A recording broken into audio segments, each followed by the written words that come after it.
you're well. Honorable, can you hear me?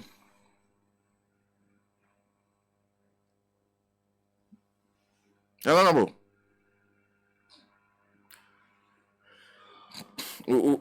Okay, so we'll try and get him back on the line. I don't know why we're having difficulties this morning.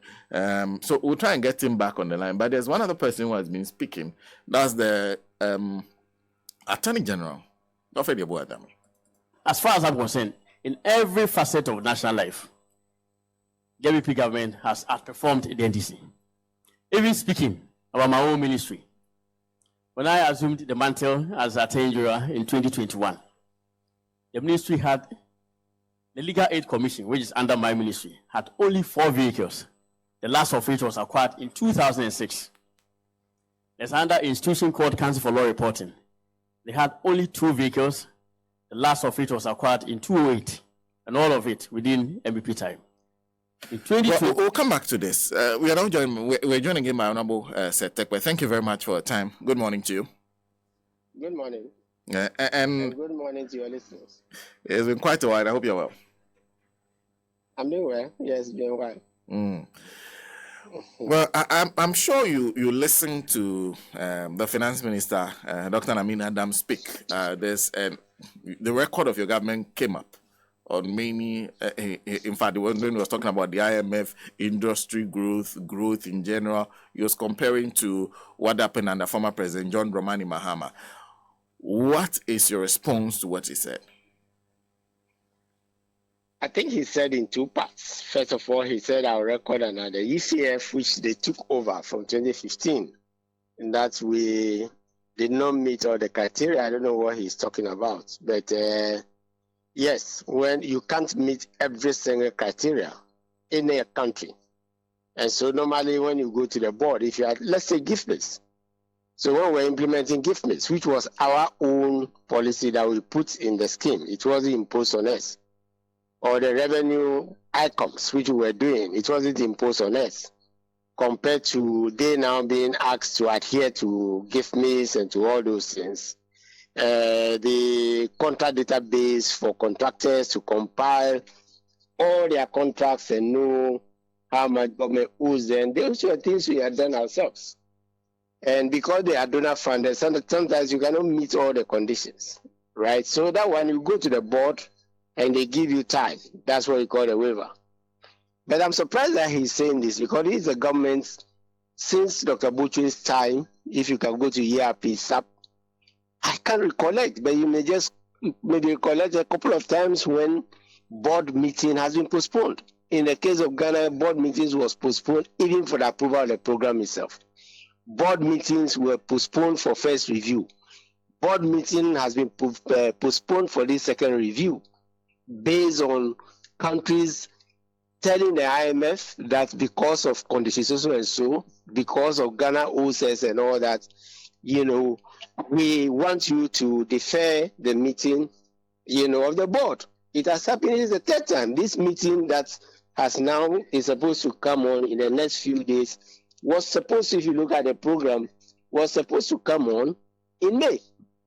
May 1st was thereabout. You know, so sometimes I think that the rhetoric is what we must, you know, begin to challenge. So he says things like we have a better record of the IMF and whatever, and then nobody, you know, goes into detail. And I think it's good that, you know, you are asking the question. The second one is, I don't know what he's talking about. Is it the economy? Is there 15% deficit better than our 6.1% at the end of 2016? Is there depletion of government reserves at the central bank to finance the deficit better than the zero financing? We did not, you know, do anything like that. It's a record. The highest revenue to GDP ratio was 2015. They've not been able to beat it, even with 3 oil fields. What legacy are they leaving compared to the legacy that, you know, President Mahama left for them, right? Buffers, they've been admitting it. Now everybody knows that we left significant buffers. I don't want to be repeating, I've said it several times. from infrastructure fund 250 million. What infrastructure has been done with the 250 million? Stabilization fund for COVID. They couldn't blame COVID. The first funds they took was 250 million, which we left. It has been depleted. Almost 500 million has been used for COVID, in addition to all the other revenues that have come in. So I don't know what the debt ratio we left as 57, which they have taken to 100% plus. I think I just want to caution that we should not buy into that rhetoric. We have the figures to prove, and we have that, So maybe this is a very short interview. At the appropriate time, we will be able to. But coming to the IMF releases, no details have been released by the Ministry of Finance itself yet. It's just the interview that we are talking about. But if you look at the reporting by Reuters, by Bloomberg that we took out, that we have been studying, who are close to the negotiations, look, what are we happy about? Are we going to be a third time lucky? The NPP tradition took us into HIPIC. Our debt was forgiven. Now part of the debt, not total, as in, HIPIC. Now part of the debt is forgiven. Part has been deferred, which they are calling what? Savings. Savings from what? Deferred, the young people listening, for them to pay. And the repayment is going to start. That's why you can hear people like I've been saying, let's move to accrual. You can hear another terminology that, they should what? I forgot the expression they were using, but it's the same thing. Account for what is being deferred, because it's a liability.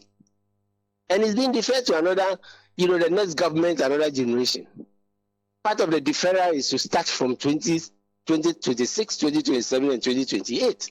The next government is going for, that's from what I'm reading from Bloomberg and Reuters. When the IMF report and others come, we can do a show and go into detail. So the debt is part of a substantial, yes. It is true that we are going to get some relief, significant at that. But I don't think that Ghana being a middle income country, we should be, I don't want to use hard words. We should be what?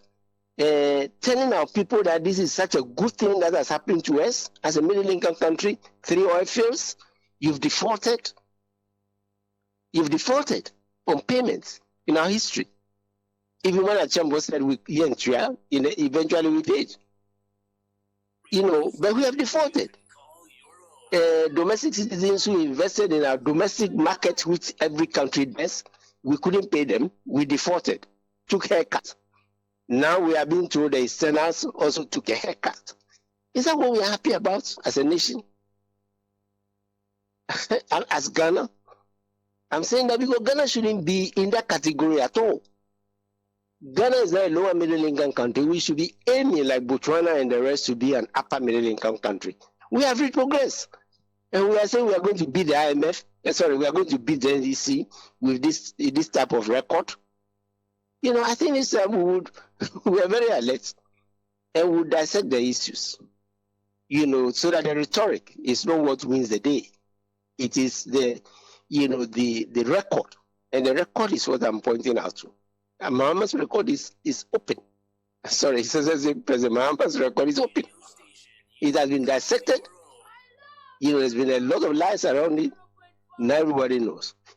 Part of what he said previously, which he hasn't said now, is that they have to go back as part of the conditions to reintroduce the sinking fund and the other buffers. You see, the credit to President Mahama that he envisaged all of this when we found oil together with Professor Mills, when the Petroleum Revenue Management Act, we are discovering new minerals. Why are we not treating it like petroleum? So honestly, unless you have other angles, I don't really see. And I don't think we should be deterred, by the happiness and things that's been projected. No, because we may not be third time lucky. Because the conditions are being tightened. You can take HIPIC to be free. This one is not totally free. And what are we happy about? What are we happy about today? Is it not the same debt suspension scheme under the COVID with the World Bank, then World Bank president? It's been changed now. Asked us twice. And we said, no way, we are not coming to you, World Bank, we are not coming to you, IMF. So what are we talking about? So now if you have, I mean, these are, my thoughts on what is going on now. Let's wait and get the details. And then we can have a, useful discussion. Because if what, Reuters, Bloomberg and others, and they can just Google Bloomberg, Ghana, debt suspension or whatever, just Google Bloomberg, Reuters, your listeners, and they will read some of the details for themselves. That's why the middle class and those who are fortunate to be able, as economists or accountants, to understand among ourselves, so that they read it and then they know the details, which we have. Well, I apologize. We've lost the honorable former finance minister on the line. We'll see if we can get him back, but we have an agreement with him. Yes, he says there's a commitment at 7:35. But we would have further conversations with him on this. But that's, let's say, a holding response to what the finance minister has said. The finance minister essentially is saying that we have a lot to be happy about. I don't know whether it is us Ghanaians or it is the MPP. Because he was speaking to MPP supporters who have indicated, if you speak to them, are not happy about the turn of events. They will tell you straight to your face that the government is not doing well. They expected better from President Akufo-Addo. They expected better from the people who were lined up. The Vice President, Dr. Bawumia, who was then sounding lyrical about the management of the economy. Yao Safo-Mafo, who became the sage of the government, who was sharing a lot of wisdom among others. They expected